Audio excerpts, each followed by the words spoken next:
Brahmamudi serial ఈరోజు ఎపిసోడ్లో కావ్య బాబు తల్లి వెన్నెల గురించి తెలుసుకుంటుందా అని తెలుసుకునే ముందు మన ఛానల్ కనుక ఎవరైనా ఫస్ట్ టైం చూస్తుంటే లైక్ చేయండి, సబ్స్క్రైబ్ చేయండి, షేర్ చేయండి. ఇక వీడియోలోకి వెళితే ఇవాళ ఎపిసోడ్లో కావ్య కృష్ణయ్య ముందు ఏడుస్తూ తన గోడును చెప్పుకుంటూ ఉంటుంది. నేను ఈరోజు నా భర్త గురించి నిజం తెలుసుకోవడానికి వెళ్తున్నాను. ఇక తిరిగి వస్తానో రానో నీ చేతుల్లోనే ఉంది కృష్ణయ్య. వెన్నెల వివరాలు తెలుసుకోబోతున్నాను. ఆయన పూర్వ విద్యార్థుల గెట్ టుగెదర్లో వెన్నెల రావటంతో బాబు తల్లి ఎవరో తెలిసిపోతుంది అంటూ కృష్ణయ్య ముందు ఎమోషనల్ అవుతుంది మన కావ్య. ఆ మాటలన్నీ ఇందిరాదేవి విని కావ్య దగ్గరకు వెళ్ళి ధైర్యం చెప్తుంది. ఇక కావ్య అక్కడి నుంచి భర్తతో కలిసి ఆ పార్టీకి బయలుదేరుతుంది. నిజానికి ఆ పార్టీ శ్వేత కావ్య కలిసి చేసిన ప్లాన్ అని రాజ్కు తెలియదు. ఇక పార్టీలో అంతా రాజ్ కావ్యలకు మంచి ఆహ్వానం పలుకుతారు. రాజ్ కావ్యలు బాబును కూడా తీసుకుని వెళ్తారు. ఇది ఇలా ఉండగా రాహుల్ కళ్యాణ్ సీటుకు ఎసురు పెట్టి కేసులో ఇరుక్కునేలా ప్లాన్ చేస్తాడు. ఇప్పుడు అనే తన ఫ్రెండ్కు కాల్ చేసిన రాహుల్, విదేశాల నుంచి దొంగతనం చేసిన నీ మొత్తం బంగారం ఉంది కదా, దాన్ని ఆఫీస్లో మా కంపెనీ కొనేలా చేస్తాను, నాకు 20% డీల్ ఇస్తానంటే అంటాడు. అయ్యో అంతకన్నానా, కానీ ఇది చాలా రిస్క్ రా, కేసులు అంటే నేను మాత్రం ఉండను, పారిపోతాను అంటాడు టోనీ. నీతో పాటు నేను కూడా ఉండను, ఇక్కడో బలిపశువు అంటే కళ్యాణ్ రెడీగా ఉన్నాడులే, వాడి మీదకు తోస్తాను అంటాడు రాహుల్. అయితే డీల్ ఓకే, అయితే ఫైల్ కదుపు, నేను షేర్ ఇస్తాను అంటాడు టోనీ. సరే అని ఫోన్ పెట్టేసిన రాహుల్ కవి గదిలోకి వెళ్ళి, కళ్యాణ్, మన జ్యువెలరీ కంపెనీకి గోల్డ్ తక్కువ ధరకు వస్తుంది, కొందామా అంటే ఫారిన్ నుంచి వచ్చిన గోల్డ్ కాబట్టి జిఎస్టీ అవి ఉండవట, దాంతో మనకు చాలా తక్కువకు వస్తుంది, మనం ఎక్కువగా లాభాలు గడించవచ్చు, ఏమంటావు, డీల్ ఓకేనా, నీకు డౌట్ ఉంటే ఇదిగో ఈ ఫైల్ చదివాకే సంతకం పెట్టు అంటాడు రాహుల్ తెలివిగా. సరే చదివి సంతకం చేస్తాను అని ఫైల్ అందుకుంటాడు కవి. ఇక రాహుల్ బయటకు వచ్చేసి మనసులో, కళ్యాణ్, ఆ సంతకం చేస్తే నువ్వు జైలుకు, నేను ఎండి సీటుకు పక్కరా అని అనుకుంటాడు. రాజ్ ఫంక్షన్ పూర్తి చేసుకుని వచ్చేలోపు నీతో సంతకం తీసేసుకుంటాను లేరా అనుకుంటాడు కోపంగా.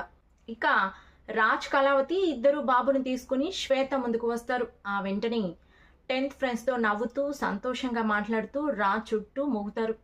అక్కడికి వచ్చిన వారి అందరి పిల్లల్ని ఆయాలు చూసుకునేలా ఏర్పాటు చేస్తుంది శ్వేత.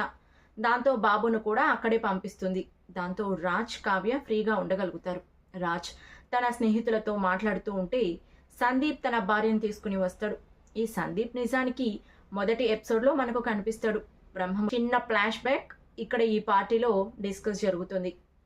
ఆ ఫ్లాష్ బ్యాక్ స్టోరీలో రాజ్ తన ఫ్రెండ్ అయిన సందీప్ పెళ్లికి వెళ్ళి పెళ్లి ఆపేస్తాడు. ఎందుకంటే పెళ్లి కూతురు డబ్బు ఉందని మోసం చేసి సందీప్ని పెళ్లి చేసుకుంటుందని తెలిసి రాజ్ పెళ్లి ఆపుతాడు. ఆ రోజుతో ఆ పెళ్లి ఆగిపోయింది అనుకుంటాడు రాజ్. కానీ రాజ్కు తెలియని విషయం ఏమిటంటే ఆ రోజు ఆ పెళ్లి జరిగి ఉంటుంది. వాళ్ళు ఆ భార్య భర్తలుగా పార్టీకి హాజరవుతారనమాట. వాళ్ళిద్దరిని భార్య భర్తలుగా చూసి రాజ్ ఒక్కసారిగా షాక్ అవుతారు. మీరిద్దరూ కలిసిపోయారా, అంటే మీ పెళ్లి జరిగిపోయిందా అని అయోమయంగా అడుగుతాడు రాజ్. అప్పుడే కలిసిపోయామంటాడు సందీప్. అప్పుడే కలిసిపోయారా అంటాడు రాజ్ అయోమయంగా. అవును రాజ్, పెళ్లి పీటల మీద నుంచి నువ్వు నన్ను లాక్కొచ్చాక నేను బాగా ఆలోచించాను.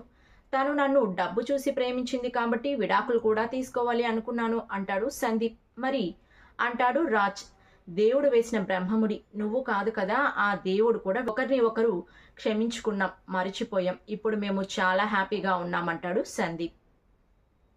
తో కావ్యకు కూడా రాజ్ చేసిన ఫ్లాష్ బ్యాక్ స్టోరీ అర్థమవుతుంది. వెంటనే రాజ్తో, అంటే మీరు మొదటి నుంచి భార్యాభర్తలను విడదీయటమే పనిగా పెట్టుకున్నారా అంటుంది చురుకలు వేస్తుంది. రాజ్ కోపంగా చూస్తాడు కావ్య వైపు. అదే, అంటే అదే పని నాకు, పీటల మీద నుంచి పెళ్లి కొడుకును తీసుకుని పోయావు కదా అంటుంది నవ్వుతూ. ఇంతలో శ్వేత సందీప్తో, సందీప్ చాలా మంచి పని చేసావురా, నీ వైఫ్ని చాలా బాగా అర్థం చేసుకున్నావురా అంటుంది నవ్వుతూ. ఇలా అర్థం చేసుకుంటే జీవితాంతం చాలా సంతోషంగా ఉంటాం. వదిలేసి వచ్చినా కూడా తను నన్ను అర్థం చేసుకోగలిగింది కాబట్టే ఇద్దరం కలిసిపోయామంటాడు సందీప్. అది మగవారికి కూడా వర్తిస్తుంది, అర్థం చేసుకునే భార్య దొరకటం భర్త అదృష్టం అంటుంది శ్వేత. కావ్య రాజ్ను చూస్తుంది. ఇక మళ్ళీ స్నేహితుల మాటలు మొదలైపోతాయి. దాంతో కావ్య శ్వేతను తీసుకుని పక్కకు వెళ్తుంది. వెన్నెల వస్తుందా, కనుక్కున్నావా శ్వేత అంటుంది కావ్య కంగారుగా. శ్వేత వస్తుందట, ఆన్ ది వే, తాను చాలా పొదుపుగా మాట్లాడుతుంది కావ్య. ఇందాక కాల్ చేస్తే బయలుదేరానని చెప్పింది. ఒకసారి మళ్ళీ కాల్ చేద్దాం ఉండు అంటూ వెన్నెలకు కాల్ చేస్తుంది శ్వేత. పూర్తిగా చూపించకుండా బ్లర్ చేసి చూపిస్తారు మనకు. ఇక ఫోన్ మాట్లాడుతున్నప్పుడు సైడ్ ఫేస్ చూపిస్తారు అంతే. ఇక పూర్తిగా వెన్నెల ఎవరు, ఎలా ఉంటుంది అనేది తెలియలేదు. ఇక శ్వేత కాల్ చేసి ఎక్కడున్నా వెన్నెల అంటే కారులో దారిలో వస్తున్నా అని ఫోన్ పెట్టేస్తుంది వెన్నెల. ఇది మాటల్ని చాలా పొదుపుగా మాట్లాడుతుంది కావ్య. వస్తుందట అని చెప్తుంది శ్వేత. కావ్యతో సరే తను వస్తే బాబును మా ఆయన్ను చూపించి ఎలాగైనా తనతో నిజాన్ని రాబడతాను శ్వేత అంటుంది కావ్య. ఇక కాసేపటికి స్నేహితులంతా కలిసి పార్టీలో truth and dare game start చేస్తారు.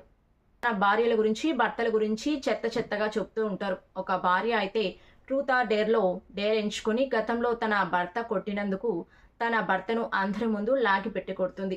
అన్ని నెగిటివ్ పాయింట్స్ చెప్తారు తన పార్ట్నర్ గురించి. ఇక గేమ్లో రాజ్వంత్ రాగానే రాజ్ కళావతి గురించి చాలా గొప్పగా చెప్తాడు. నా భార్య పేరు కావ్య, నేను కళావతి అని పిలుస్తాను, అది వేరే విషయం. కావ్య గురించి చెప్పాలంటే చాలా ఉంది, ఒక కావ్యమే రాయొచ్చు. నా భార్య మా అమ్మకు ఎదురు చెప్పదు, నా కుటుంబ సభ్యుల అందరి అవసరాలు చూస్తుంది. ముఖ్యంగా నా మీద కోపం వచ్చినా సరే అది ఒక్క పూట కూడా మాటలో చూపించదు, ఇష్టాన్ని మాత్రమే చూపిస్తుంది. ఆమెలో కష్టాన్ని గమనిస్తుంది. ఆమెలో నాకు నచ్చే గుణం ఏంటంటే కోల్పోయిన వాటి గురించి ఆలోచించదు, అందులో నుంచి కోలుకోవడం ఎలాగో మాత్రమే ఆలోచిస్తుంది అంటాడు రాజ్. కావ్య ఇక పొంగిపోతుంది. ఇక అక్కడితో ముగిసింది ఇవాల్టి కథనం. ఇక కమింగ్ అప్లో అయితే రాజ్ ఒంటరిగా ఉన్న శ్వేత దగ్గరకు వెళ్ళి అంతా అక్కడే ఉన్నా నువ్వు ఇక్కడ ఏం చేస్తున్నావు అంటాడు. ఫ్రెండ్ కోసం వెయిట్ చేస్తున్నా రాజ్ అంటుంది శ్వేత. నాకు తెలియని ఫ్రెండ్ ఎవరు అంటాడు రాజ్. వెన్నెల అంటుంది శ్వేత. ఒక్కసారిగా బెత్తరిపోతాడు రాజ్. వెంటనే కావ్య కావాలని దగ్గరికి వెళ్ళి ఏంటి వెన్నెల వస్తుందా అంటుంది ఏం తెలియనట్లుగా. ఇక చూడాలి రేపటి ఎపిసోడ్లో ఏం జరగబోతుందో, కావ్యకు నిజం తెలియబోతుందో, రాజ్ బండారం బయటపడుతుందో.